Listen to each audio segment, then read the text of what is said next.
Pardon the interruption, but I'm Bomani Jones. This is my first time doing PTI. What are the keys to success? I'm Dan Levitard. How the hell would I know? Bam!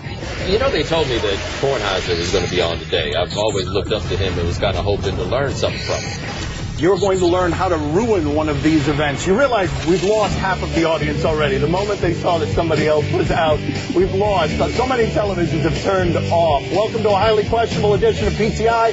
Kornheiser and Wilbon will be back tomorrow, but today you've got me and making his PTI debut, the always thoughtful Bomani Jones. Yeah, me and my Panky Ray made it to the big network. All those people were paid for their applause. We begin after 82 nonsense games. We finally begin the basketball games that matter. The West is a crazy and evil pit of death and apocalypse, and the East has some surprising doubt headed into it. Basketball usually rewards chalk.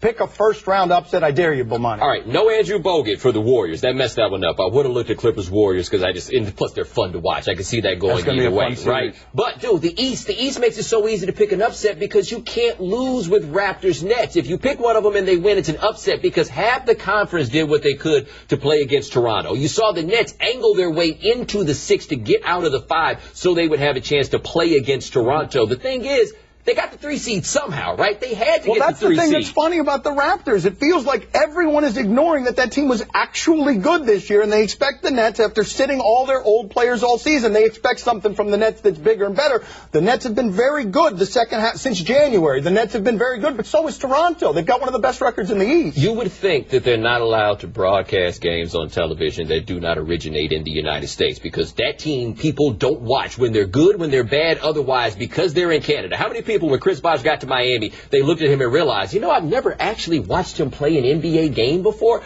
That's what the Raptors have right now on this. But I think you ask most people, they say they think the Nets are going to wind up with that win against all the Raptors. And face the Heat in the second round. I think the Nets are going to beat the Raptors. I don't have any, legitimate, real-life good reason for this, though. If we didn't lose them before, I think we just lost them now, talking that much Raptors basketball, which is the most that's appeared on ESPN in a long time. I would not be stunned. I wouldn't be stunned if the Hawks beat the Pacers. And it's only because, I know the Hawks aren't any good. It's because of the disintegration of the Pacers the second half of the season. 4-11 against playoff teams. Roy Hibbert's not going to, he hasn't been a factor at the end of this season, and against that team he's not going to be a factor because they're going to go small and he's going to play 20 minutes a game. No. Everything you're saying makes sense, and there's fair questions to ask, and the fact that the Hawks beat the Pacers so much in the regular season, except we've seen this happen before where teams have success like that, but don't you ever in your life pick the Hawks to do anything like this again. Last time I saw the Hawks, last time they were winning at Indiana by 20-plus points. Your turn to read over here. Okay, now to a team who will be on the couch for the playoffs just like we will, the Knicks. Carmelo Anthony will miss the postseason for the first time in his NBA career, and he's not happy about it, Jack. At a press conference today, he said he was embarrassed. He said he can't afford another losing season. He doesn't have time for rebuilding. Did he basically just say, I'll be signing elsewhere in the offseason? He said he can't afford another season, and what else he did say that you didn't quote there? That he can afford to lose money, that he doesn't care about money at this point in his career. And I would be so scared of that sentence if I were a Knicks fan, because other than money, what do you have to offer him in New York? It's not very much, and it's not something he couldn't go get in Chicago. Well, you can offer him New York. That's about it. Whatever happened to him coming back to my birthplace? I can't wait to come home. We spent our whole lives thinking Carmelo Anthony was from Baltimore. Well, the part of the lives where we had heard of him, right? He was from Baltimore. Suddenly he became from New York. Suddenly he's there. Now he's like, I'll set money on fire to get out of here. But you're right. They can offer but so much. What they have to offer happens to be Phil Jackson. The thing is, this is real life. And you're telling me a married man saying I can't afford to give up money? Well, let's talk to your wife about this and let's see what she has to say. Here's the thing, though. Another guy recently gave up money. He's chasing a bunch of people who have given up money. Dwight Howard had an experience like Carmelo's season this year in New York. And what did he do? He left, and he left for less money. Carmelo, it sounds like, these quotes are the most damning yet I've heard, because it sounds like he's done with this, that this experience this year changed him and changed his outlook. Right, and what I think we forget, he's been pretty successful in a way his whole career. The second he got to the league, he turned Denver around, and he'd always been pretty good. The other thing, though, is he's only been out of the first round of the playoffs one time. Like, it's a strange place that he happens to exist in.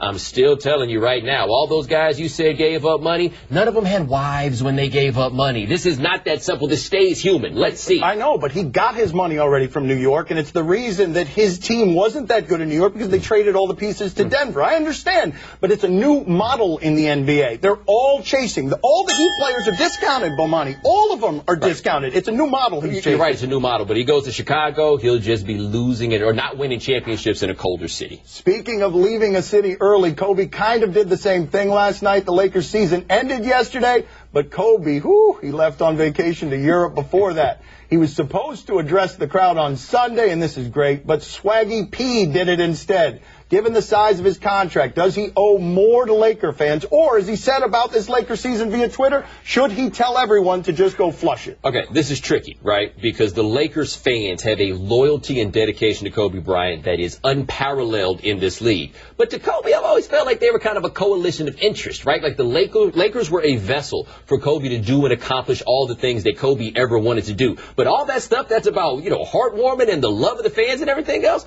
Kobe doesn't care about that stuff. Do remember this, though. Last year was a season not that much better than this one. Yeah, they made the playoffs, but you remember how that last season ended, that last game with Dwight Howard going in the tunnel. And when everybody was down there, who came out the back to walk out as the hero to say everything was going to be all right? It was Kobe Bryant when it was his time to shine. Now with this team, he's just like, man, I don't want to do it. We've had reports he doesn't want to be around them because their record's so bad. What the hell is he going to do next year when their record is still pretty bad? But how about the etiquette and the symbolism of this particular move here? He doesn't want to be around these losers for one more minute. He's going to go vacation and spend some of those millions that the Lakers gave him to go to Europe and enjoy himself. Only 3 guys on contract for next year, right? I don't even know who the third guy is. Is it Sacre? It's Nash, Kobe, and Sacre, I believe. He doesn't want to be around these guys. Do you blame him for not wanting to be around these guys? Because it would have been a nice gesture if it had been him instead of Swaggy P talking to the audience. Well, he should have been there. The thing is that Kobe Bryant, they're not paying him $25 million for basketball because he's not that kind of player anymore. They're paying him in part to be an ambassador. Well, he wasn't that here. He wasn't that here. But I will say this. If that meant more Swaggy P, I can't believe I call this man Swaggy P. He's a grown man. And you are too. You are a grown man. Yes, I am. I mean, Kevin Dingle Bleacher Report wrote a great thing about how important Swaggy P has been to this team in this time of mischief. That's the NBA right there. The I love this game poster is Swaggy P, whose name doesn't have a P in it. That is your Lakers today. All right. Clemson football coach Dabo Swinney has come under fire from the Freedom from Religion Foundation, which has taken issue with how Swinney weaves his religious beliefs into the culture of his program, which, by the way, is at a state school. Dan, is what Swinney does at Clemson, much of which is common across the country in football, cause for concern. Well, it makes me uncomfortable, but Clemson is sort of being singled out here unfairly because they're not doing anything that's not being done all over college football, that hasn't been done by Bobby Bowden, that hasn't been done by just about any coach that you've seen in this position. But, of course, these guys are powerless. They are helpless, and the coach making them go to chapel or making it voluntary when it's not really voluntary and sending them buses, it's kind of uncomfortable. Well, let's be clear. Dabo Swinney singled himself out here. It's not as though they went through and started combing through trying to find data to figure out who it was. This is who he is, loudly, proudly, and in Alabama and parts of places where he's from, doing that as a signal that I am, in fact, a good person. And in doing that, you also get a lot of recruits. You get a lot of parents who say, that's the kind of environment that I want my player to be in. And if you ask Swinney about this, he would talk about all the positive things that probably come from the way that he uses religion in his program. And as long as we have a constitution, it's flat wrong. You cannot do it. I think the thing that gets lost often with guys like Swinney and others, and this is as a kid who grew up in the South, non-Christian, and having Christianity always kind of put directly in front of you as the norm. Freedom of religion is also freedom from religion. And you wind up and you ride with it, and it winds up being okay. But I can't imagine if I was someone that was actually of a different faith, how you would feel being in that situation. Well, the part about that makes it uncomfortable is the beliefs he's espousing are the majority beliefs. But now if you turn that one around and you just make it another coach and make it any other religion that you choose, if you want to make it Judaism, if you want to make it Muslim, if you want to make it atheism, which isn't even a religion. If you make it those things and then the coach is overlording the program that way with those things, we're having an entirely different discussion around this. We're talking about a fired coach. But the reason is, if you go into that locker room that he has at Clemson, I would probably argue, not knowing anything about the player specifically, probably 95% of the people in that locker room hear what he says and say, yes, this is in line with the beliefs that we have. Like I say, some of them probably went there.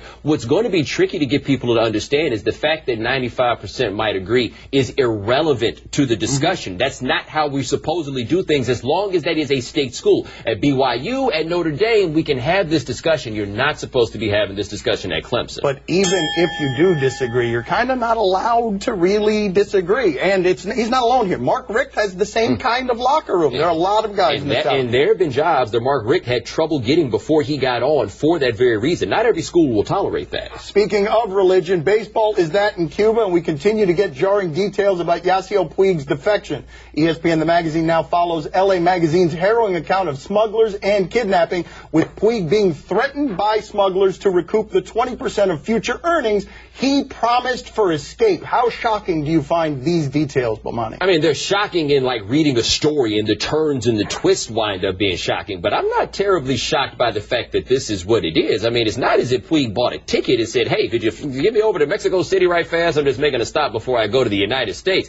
This is what it is. Like, some of these things that go on in getting players from Latin America to the United States are going to be stories like those because the stakes are so high. What I find to be interesting about this, though, is that in basketball, we have a real acuity of concern for AAU coaches and the exploitation of AAU coaches, and they're just riding these kids to get paid off of them.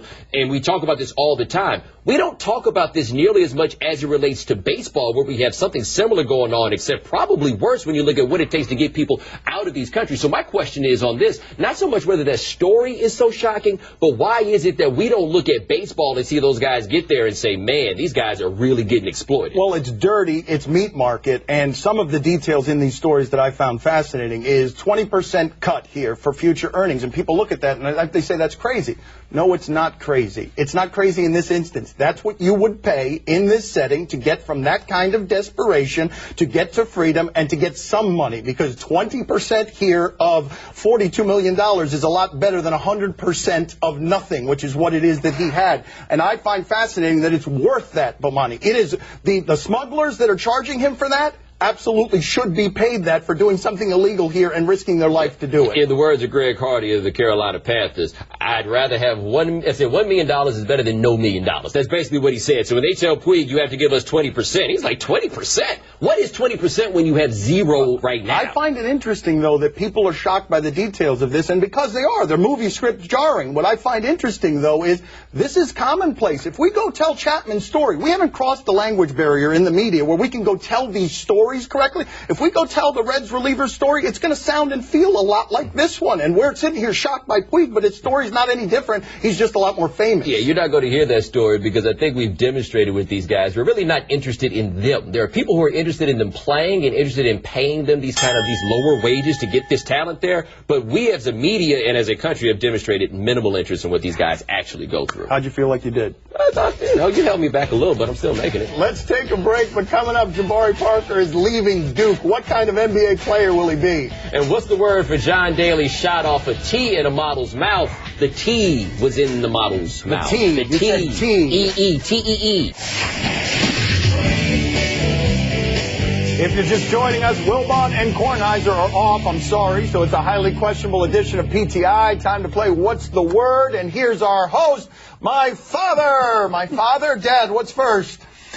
Jabari Parker will make a blank player in the NBA. Good, but not an all-star. Make that one word, and just to make it harder on the graphics person, good, but not an all-star or a franchise player. He'll be an above-average player, but I think we were all wrong when this season started, Bomani, about what this draft was going to be. I don't think there are very many franchise players in it. Look, Jabari Parker is going to be a fine NBA player, but I think good, but not an all-star is selling him short. Let's not forget, we watched him play out of position when he was there at Duke. He's not supposed to be a center. I imagine that when he gets to the league, more of his game is going to be perimeter oriented. Then he gets inside. I think he'll be an all-star. I think he'll be a very good player, but I also think what you said is correct. We thought this was going to be a draft full of guys that could be like the cornerstones of championship teams. That's not really what we got here. We've got a lot of guys that I think will be all-stars, but not franchise. I did love what he wrote for Sports Illustrated because it was really thoughtful, and he labored with this decision. It was clear that he made a connection. I know you think they should all come out quickly and don't be exploited, and I'm with you on this, but I like what he wrote for Sports Illustrated. I'm not saying that they all have to come out. I'm just saying this one was a no-brainer. He labored on it. He's finding work with it, isn't he? Not to him, it wasn't a no-brainer. Next one, Poppy.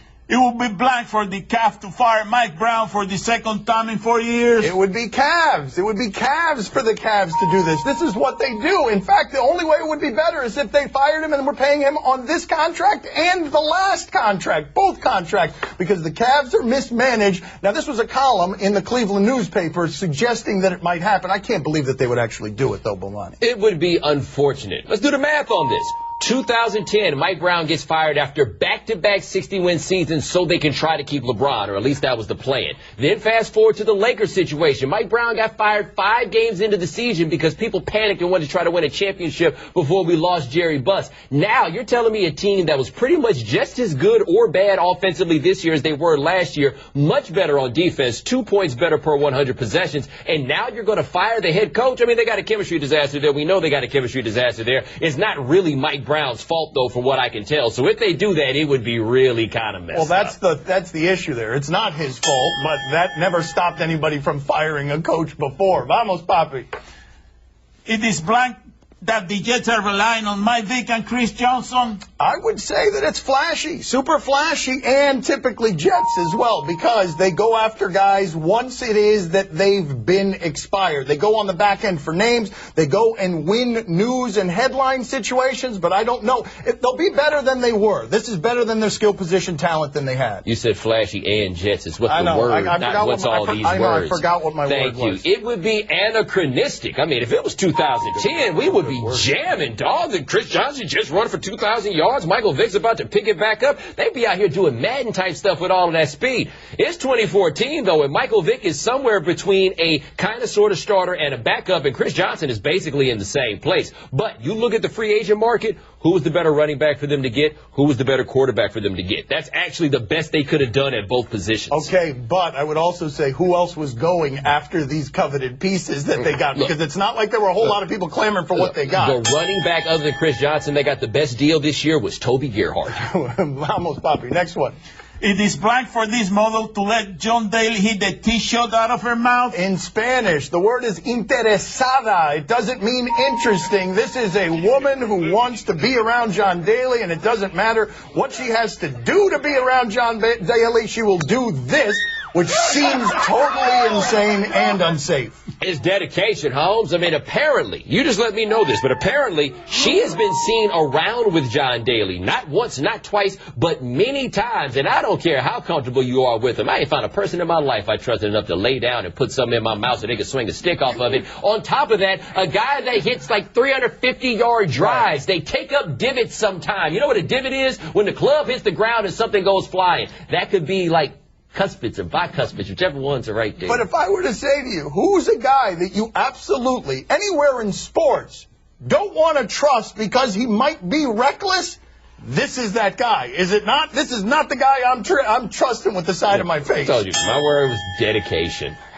That's it, another game that I've tarnished. Time for a break, but on the way, don't agree with that. Chad Johnson is taking his talents to Montreal. Plus, Green Bay's new dating site and Fred Smoot's plans for Love Boat Park. Love Boat Park, too! Yeah! Oh.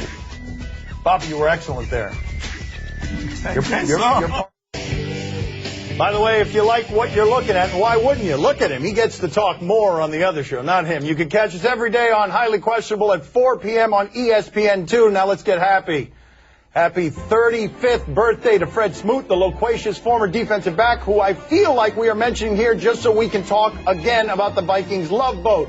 Smoot says he's going to hold another Love Boat party, this one for charity. I'm assuming charity is a stripper's name. Where's my invite, Fred? I did your radio show. Pay it forward. Really? That's how you do it, Bomani? Yes, sir.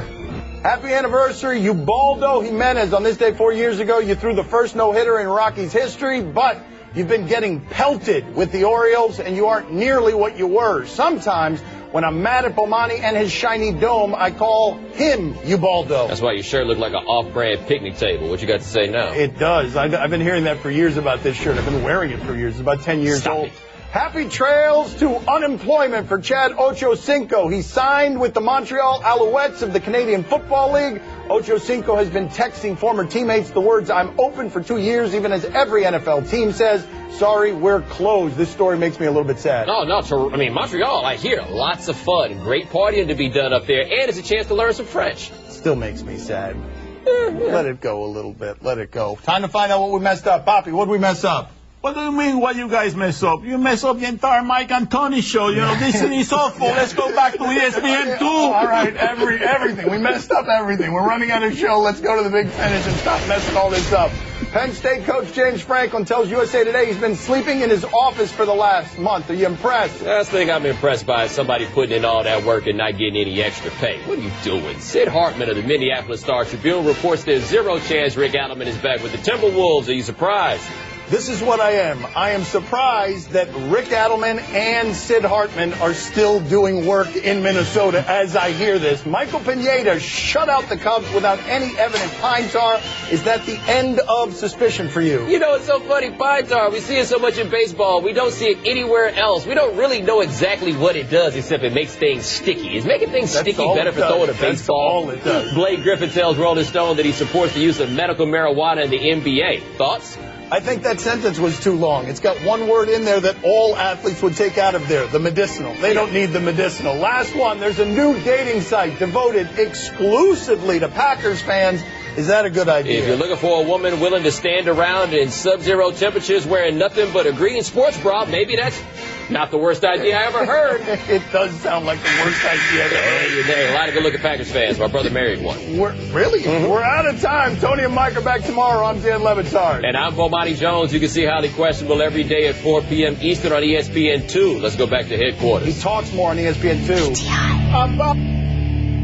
2. These days, you can get practically anything on demand, like this podcast. Did you know you can even get postage on demand? You can with Stamps.com. No more going to the post office. No more waiting in line. Just go to Stamps.com and print all the postage you want, anytime you want. Anything you can do at the post office, you can do right from your desk with Stamps.com. Buy and print official U.S. postage for any letter or package using your own computer and printer. And, unlike the post office, Stamps.com never closes, so you can get postage whenever you need it.